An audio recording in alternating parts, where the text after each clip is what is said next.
Hi കൂട്ടുകാരെ, പുതിയൊരു വീഡിയോയിലേക്ക് എല്ലാവർക്കും സ്വാഗതം. അങ്ങനെ സോന വലിയ സന്തോഷവതിയാവുകയാണ് കേട്ടോ. തൻ്റെ അമ്മയോട് പറയാണ് 20 കോടിയാണ് അമ്മേ നമ്മുടെ കയ്യിൽ കിട്ടാൻ പോകുന്നത്. ഇപ്പം അമ്മ കുറച്ച് നിമിഷങ്ങൾക്ക് മുന്നേ ഇവിടെ ചാണകവെള്ളം വെച്ച് തളിക്കാൻ ഉദ്ദേശിച്ചല്ലേ എന്നൊക്കെയാണ് പറയുന്നത് കേട്ടോ. എന്നാലും എടി മോളെ, നിൻ്റെ അഭിനയം കലക്കിയ അമ്മയൊക്കെ കേമത്തിയാണ്, നീ എന്തായാലും അടിപൊളി, എന്തായാലും അയാളെ കൊണ്ട് അങ്ങനെയെങ്കിലും ഒരു ഉപകാരം ഉണ്ടായല്ലോ എന്നൊക്കെ പറയുമ്പോഴേട്ടോ ഇന്ദ്രൻ കയറി വരുന്നത്. ഇന്ദ്രനെ കാണുന്ന സുശീല പറയാണ് ഇക്കാര്യത്തെക്കുറിച്ച് ഇന്ദ്രനോട് സംസാരിക്കാൻ നിൽക്കേണ്ട അമ്മേ, അയാളെ ഇങ്ങോട്ടേക്ക് തിരിച്ചു കൂട്ടിക്കൊണ്ടുവരണ്ടേ, എങ്കിലല്ലേ നമ്മൾ ഉദ്ദേശിക്കുന്ന അക്കാര്യം നടക്കത്തുള്ളൂ. അത് കേൾക്കുന്നതിനോട് കൂടി സുശീല പറയാണ് ഓ ശരിയാണ്, അത് ചെയ്യണം. അപ്പോഴാണ് കേട്ടോ ഇന്ദ്രൻ കയറി വരുന്നത്. ഇന്ദ്രൻ്റെ വരവ് കാണുമ്പോൾ തന്നെ ഇവരിങ്ങനെ പരിങ്ങുകയാണ്. അത് കാണുന്ന ഇന്ദ്രൻ ചോദിക്കുകയാണ് എന്താ എന്താ ഇവിടെ നിങ്ങൾ നിന്ന് പരിങ്ങുന്നത്. അങ്ങനെ ഇന്ദ്രനാണെങ്കിലോ അങ്ങ് ഹോളിലോട്ട് നോക്കുമ്പോൾ, ആ സിറ്റ് ഔട്ടിലോട്ട് നോക്കുമ്പോൾ അവിടെ ഒരു ബക്കറ്റൊക്കെ ഇരിക്കുന്നു കേട്ടോ. ഇത് കാണുന്നതിനോടുകൂടി ഇതെന്താ എന്ന് ചോദിക്കുമ്പോൾ ഉടൻ തന്നെ സോന പറയണ അമ്മ ചാണകവെള്ളം ഒഴിച്ച് തെളിക്കാൻ ഉദ്ദേശിക്കുക. അത് കേട്ട ഉടൻ തന്നെ ഇന്ദ്രൻ പറയുകയാണ് അതെ, ഇനി അയാൾ ഇങ്ങോട്ടേക്ക് വരത്തില്ല, അയാൾക്ക് താമസിക്കാനുള്ള ഒരു ഓർഫനേജ് ഞാൻ ശരിയാക്കിയിട്ടുണ്ടെന്ന് പറയട്ടോ. അപ്പോൾ ഒരു ഷെൽട്ടർ ഞാൻ ശരിയാക്കിയിട്ടുണ്ടെന്ന് പറയുമ്പോൾ ഉടൻ തന്നെ സുശീല അത് എന്നൊക്കെ പറഞ്ഞിങ്ങനെ പരിങ്ങുകയാണ്. പിന്നെ അയാൾ ഈ അനുവിനോടും അനുവിൻ്റെ അച്ഛനോടും ഒരു കാര്യം ആവശ്യപ്പെട്ടു ഇത്ര, തിരുവോണത്തിൻ്റെ അന്ന് അയാൾക്ക് നമ്മൾ മൊത്തം ഒരു ഓണം കൂടണമെന്ന്, അത് അയാളുടെ ആഗ്രഹമാണെന്ന്, അയാൾ ആർക്കൊരു ഉപദ്രവം ചെയ്യാതെ ഈ വീട്ടിൽ നിന്ന് ഇറങ്ങിപ്പോയിക്കോളാം എന്ന് അനുവിനോട് പറഞ്ഞു ഇത്രയെന്ന് പറയാം കേട്ടോ. ആ സമയം ഇത് കേൾക്കുമ്പോൾ സുശീല അങ്ങനെ ഈ സോനയെ നോക്കുകയാണ്. സോന തിരിച്ചു അങ്ങോട്ട് നോക്കുകയാണ്. പറയാമ്മേ എന്ന് പറയുന്നുണ്ട്. ആ സമയം അല്ല, അയാൾ എപ്പോഴും ഇങ്ങോട്ടേക്ക് മടങ്ങി വരുന്നത്, ഇനി ആ ആനന്ദമാഷിൻ്റെ കൂടെ തന്നെ പോർക്കാൻ അയാളങ്ങ് വിചാരിച്ചോ എന്ന് ചോദിക്കുകയാണ് കേട്ടോ. ആ സമയം ഉടൻ തന്നെ അല്ല, ഇനിയിപ്പോൾ അമ്മ അങ്ങോട്ടേക്ക് വന്നാലും കയറ്റില്ലല്ലോ, അയാൾ ഇനി വരില്ല, അയാൾ പോയി എന്ന് കരുതിയോണ്ടാണല്ലോ അമ്മ അപ്പോൾ അവിടെ ഈ ഒരു ചാണകവെള്ളമൊക്കെ തളിക്കാൻ പോകുന്നത്. അതിപ്പോൾ ഞാനേ അയാൾ കയറിയത് കൊണ്ടാണ്, അത് ഇനിയും തളിക്കാം, അതിപ്പോൾ അത്ര വലിയ പണിയൊന്നുമില്ലല്ലോ, എന്തിനാ ആനന്ദമാഷിൻ്റെ വീട്ടിൽ അയാളെ ഇട്ട് കൊടുത്തിരിക്കുന്നത്, അയാൾ എങ്ങോട്ടേക്ക് തിരിച്ച് വിളിച്ചു കൊണ്ടുപോവാ.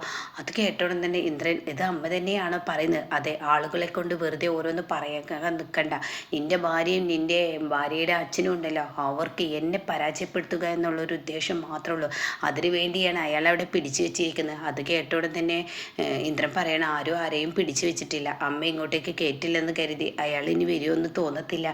അത് കേട്ടോടെ തന്നെ അതൊന്നും എനിക്കറിയണ്ട, എന്തായാലും അയാളെ ഷെൽട്ടറിലോട്ട് മാറ്റുക എന്നുള്ള തീരുമാനം അത് നല്ല കാര്യം തന്നെ, പക്ഷേ അത് ആളുകളെ കൊണ്ട് പറയിപ്പിക്കുന്ന വിധത്തിലാവരുത്. അത് കേട്ടോടെ തന്നെ എന്താ അമ്മ പറയുന്നത്, അതെ നാളേക്ക് നാളെ ഒന്നൊന്നും ഷെൽട്ടറിലോട്ട് അയാളെ മാറ്റേണ്ട ആവശ്യമില്ല. അതെന്താ അമ്മയല്ലേ പറഞ്ഞ് ഇന്നെങ്കിൽ ഇന്ന് അയാൾ എൻ്റെ കൺമുന്നിൽ പോകണമെന്നല്ലേ അമ്മ പറഞ്ഞത്. അതൊക്കെ ഞാൻ പറഞ്ഞു എന്നുള്ളത് നേരെ തന്നെയാണ്, പക്ഷെ ഞാൻ പറയുമ്പോൾ എൻ്റെയൊക്കെ മനസ്സിലൊരു കാര്യം ഓർമ്മ ഉണ്ടായിരുന്നില്ല, അത് ഇപ്പോഴാണ് എൻ്റെ മനസ്സിൽ ഓർമ്മ എന്ന്. എന്ത് കാര്യം? അതെ, അയാൾ പറഞ്ഞതുപോലെ ഓണത്തിൻ്റെ ആണ് അയാൾ ഇവിടെ ഉണ്ടായിക്കോട്ടെ, നാട്ടുകാർക്കെല്ലാം സുശീലയുടെ ഭർത്താവ് ഇന്ന് വീട്ടിലുണ്ടെന്നാണ് അറിഞ്ഞിരിക്കുന്നത്. അതുകൊണ്ട് തന്നെ സുശീലയുടെ ഭർത്താവിലെ ഓണത്തിന് മുന്നിൽ ഈ വീട്ടിൽ നിന്ന് പടിയിറക്കി എന്നുള്ള പേരുദോഷം എനിക്ക് കേൾക്കാൻ പറ്റില്ല.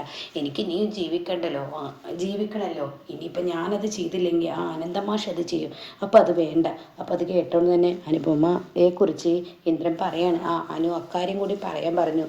ഇനിയിപ്പോൾ അനന്തമാഷിൻ്റെ ചീഫ് ഗസ്റ്റ് ഈ തിരുവോണത്തിൻ്റെ അന്ന് ഈ പറയുന്ന ശേഖരൻ തന്നെ ആയിരിക്കും, അതായത് അദ്ദേഹം തന്നെ ആയിരിക്കും എന്ന് പറയാണ് കേട്ടോ. ഇത് കേട്ട ഉടൻ തന്നെ സുശീല പറയണേ ഇപ്പം ഞാൻ പറഞ്ഞത് എന്തായടാ, അപ്പം എൻ്റെ കണക്ക് കൂട്ടലുകളൊക്കെ ശരിയായില്ലേ, അതുകൊണ്ട് തന്നെ ഞാൻ എന്നോടൊരു കാര്യം പറയട്ടെ, എന്തായാലും അനന്തമാഷ് അങ്ങനെ ചീഫ് ഗസ്റ്റാണെന്നോ അയാളെ വിളിക്കണ്ട, അയാൾക്ക് ഓണത്തിന് ഇവിടെ കൂടണമെന്ന് പറഞ്ഞു, അയാൾ ഇവിടെ കൂടിക്കോട്ടെ, കുറച്ച് ദിവസം കൂടി അയാൾ ഇവിടെ തങ്ങിയതിന് ശേഷം അയാളെ പറഞ്ഞു വിടാം.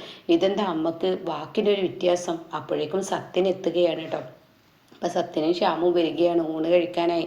അങ്ങനെ സത്യം പറയണേ എന്തായാലും ഇനിയിപ്പോൾ ഈ വീട്ടിൽ മനസ്സമാധാനം ഉണ്ടായാൽ മതി, ഇനി ഈ പ്രശ്നം തീരുമ്പോൾ അടുത്ത പ്രശ്നം ഇവിടെ ഉണ്ടാക്കരുത്, അയാൾ നാളെ തന്നെ ഇവിടെ നിന്ന് പോകും. അത് കേട്ട ഉടൻ തന്നെ സുശീല പറയണ ഇല്ല, നാളെ പറഞ്ഞയക്കില്ല, തിരുവോണം കഴിഞ്ഞ് അത്രയൊന്നും പിടിച്ചു നിർത്താൻ പറ്റില്ല അമ്മേ, ഇപ്പം അയാൾക്ക് കിട്ടിയത് നല്ലൊരു ഷെൽട്ടറാണ്, അപ്പോൾ അതുകൊണ്ട് തന്നെ അങ്ങോട്ടേക്ക് മാറ്റാം, നാളെ തന്നെ ചെന്നാലാണ് ആ സീറ്റ് കിട്ടത്തുള്ളൂ എന്ന് അവർ പ്രത്യേകം പറഞ്ഞിട്ടുണ്ട്. ഓ ഈ രാജ്യത്ത് അത് മാത്രമേ ഉള്ളൂ, ഇനിയിപ്പോൾ തിരുവോണം കഴിഞ്ഞിട്ട് കൊണ്ടുവിട്ടാൽ മതി, അല്ല അല്ലെങ്കിൽ നാട്ടുകാർ ഓരോരുത്തർ ഓരോന്ന് പറയും. ഇപ്പം തന്നെ അപ്പോൾ ഇന്ദ്രൻ പറയാം, അത് അമ്മ പറഞ്ഞത് ശരിയാണ്. ഇപ്പം തന്നെ ആളുകൾ ചോദിക്കുന്നുണ്ട് സ്വന്തം അച്ഛനെയും അമ്മയെ വേണ്ടാത്തത് കൊണ്ടാണോ എന്നൊക്കെ ചോദിക്കുന്നതെന്ന് പറയണ്ട. അപ്പോൾ ആ സമയം സുശീല പറയാണ്, ഇനി ഞാനായിട്ട് ആർക്കും ഒരു ഉണ്ടാക്കുന്നില്ല. എന്തായാലും ഇന്ദ്ര നീ പോയിട്ട് അങ്ങേരെ ഇങ്ങോട്ട് വിളിച്ചു കൊണ്ടുപോവാ. ഇതൊക്കെ കേൾക്കുന്നതിനോടുകൂടി സത്യന് എന്തൊക്കെയോ ഒരു ബുദ്ധിമുട്ട് കൂടെ ഇന്ദ്രൻ്റെ കേട്ടോ. അപ്പം ഇന്ദ്രനും ചിന്തിക്കുകയാണ്, ഇന്ന് തന്നെ ഈ നിമിഷം തന്നെ ഒരു സെക്കൻഡ് ഒരു മിനിറ്റ് എന്ന് പോലും വഴുകാതെ അയാളെ ഇവിടെ നിന്ന് ഇറക്കണം എന്ന് പറഞ്ഞ് സുശീല ഇപ്പം അയാളെ കൂട്ടിക്കൊണ്ടുവരാൻ പറയുന്നുണ്ടെങ്കിൽ അതിലെന്തോ പന്തികേടുണ്ടല്ലോ, അതിലെന്തോ പൊരുത്തക്കേടുണ്ടല്ലോ എന്നിങ്ങനെ ഇവരുടെ ഉള്ളിൽ തോന്നിത്തുടങ്ങിയിട്ടോ. അങ്ങനെ അകത്ത് കയറി ചെല്ലുകയാണ് ഈ പറയുന്ന സത്യൻ ചെന്നപാട് പ്രതിഭയോട് പറയാണ്, ഇനിയിപ്പോൾ എന്തായാലും ഓണം കഴിഞ്ഞിട്ട് അദ്ദേഹത്തെ ഈ വീട്ടിൽ നിന്ന് പറഞ്ഞയച്ചാൽ മതി എന്നായി അമ്മ പറയുന്നത്. അത് കേട്ടോടെ തന്നെ പ്രതിഭ പറയണം, അമ്മ അങ്ങനെ പറയാൻ എന്തെങ്കിലും ഒരു കാരണമില്ലാതെ അമ്മ പറയില്ല.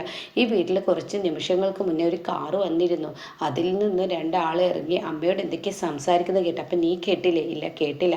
അവരെന്തോ മാറ്റം അമ്മക്ക് നൽകിയിട്ടുണ്ടെന്ന് പറയാൻ കേട്ടോ. ഇതേ സമയം ഉടൻ തന്നെ സുശീല പറയുകയാണ്, എന്തായാലും സോനെ ഇതാരും പുറത്തറിയരുത്.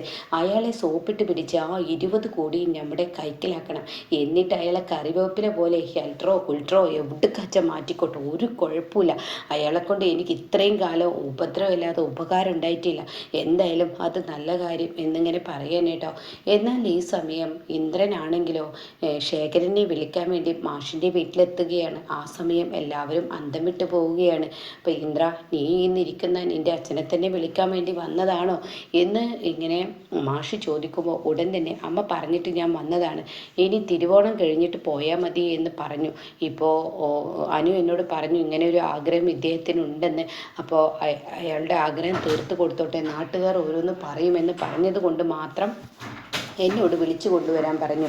ഞാനത് ചെയ്യുന്നു എന്ന് പറയുന്നു കേട്ടോ. ആ സമയം എന്തായാലും ഊണ് നമുക്ക് എല്ലാവർക്കും ഒരുമിച്ചിരുന്ന് ഇവിടെ ഇരുന്ന് കഴിക്കാം. ഊണിന് ശേഷം ഇന്ദ്ര നീ കൊണ്ടുപോയിക്കോ എന്ന് പറയും കേട്ടോ. ആ സമയം ഇങ്ങനെ ശരിയായിക്കോട്ടെ എന്ന് പറയുന്നത്. അങ്ങനെ തൻ്റെ സ്വന്തം മകൻ്റെ കൂടെ ഭക്ഷണം കഴിക്കാനുള്ള ആ ഭാഗ്യം ശേഖരന് കിട്ടുകയാണ് കേട്ടോ. ശേഖരനാണെങ്കിൽ ഒന്നും തന്നെ മിണ്ടുന്നില്ല. പിന്നീട് ഇന്ദ്രൻ്റെ ബൈക്കിൻ്റെ പിറകിലിരുത്തി ശേഖരനെ സുശീലയുടെ വീട്ടിലോട്ട് കൊണ്ടുപോവാണ്. ഇതേ സമയം അനുപമയാണെങ്കിൽ മാഷിനിങ്ങനെ നോക്കുകയാണ്. എന്നിട്ട് പുഞ്ചിരിക്കുന്നുണ്ട്. എന്നിട്ട് പറയുന്നുണ്ട്, എന്തായാലും ശേഖരൻ്റെ ആ ആവശ്യം ഉന്നയിക്കാൻ എൻ്റെ മോൾ ഇങ്ങനെയൊക്കെ ചെയ്തത് നന്നായി, അത് ഏറ്റവും നല്ലത് തന്നെ.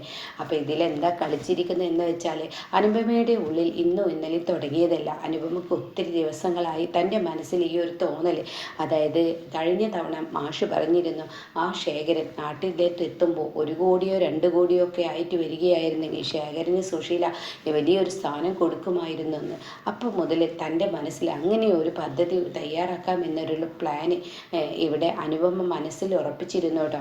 ആ സമയമാണ് ശേഖരൻ തനിക്ക് ഈ തിരുവോണത്തിൻ്റെ അന്ന് തൻ്റെ മക്കളുടെ കൂടെ ഇരുന്ന് ഭക്ഷണം കഴിക്കണമെന്ന് പറഞ്ഞപ്പോൾ അദ്ദേഹത്തിന് ഇനി നല്ല നിലയും വിലയും അതുപോലെ തന്നെ ആ വീട്ടിൽ നിന്നും മക്കളടക്കം ഒന്നടക്കം പറഞ്ഞയക്കാൻ നോക്കുന്ന ആ മക്കളും ഈ മനുഷ്യനെ സ്നേഹിക്കുന്നത് കാണിക്കാൻ വേണ്ടി തന്നെയാണ് അനുപമ ഇങ്ങനെ 2 പേരെ ഇറക്കിയിട്ടുണ്ടാവും കേട്ടോ. അപ്പോൾ 20 കോടി മോഹിച്ച സുശീല തിരുവോണം അടിപൊളിയായി തന്നെ ശേഖരനെ കൂടാൻ സമ്മതിക്കും. അങ്ങനെ 20 കോടിക്ക് വേണ്ടി അമ്മയും മകളും ആരും കാണാതെ ഓരോ നീക്കങ്ങളും ഓരോ പ്രവൃത്തിയും ശേഖരനെ കൊണ്ട് ചെയ്യിപ്പിച്ചും അതുപോലെ തന്നെ പണി ചെയ്യിപ്പിക്കാതെയും അങ്ങനെയൊക്കെ പല കളികളും നോക്കൂട്ടോ. പക്ഷേ തന്നെ ഇത് കബളിപ്പിക്കുകയാണെന്നുള്ള സത്യം ലാസ്റ്റേ സുശീലയും മകൾ അറിയത്തുള്ളൂ.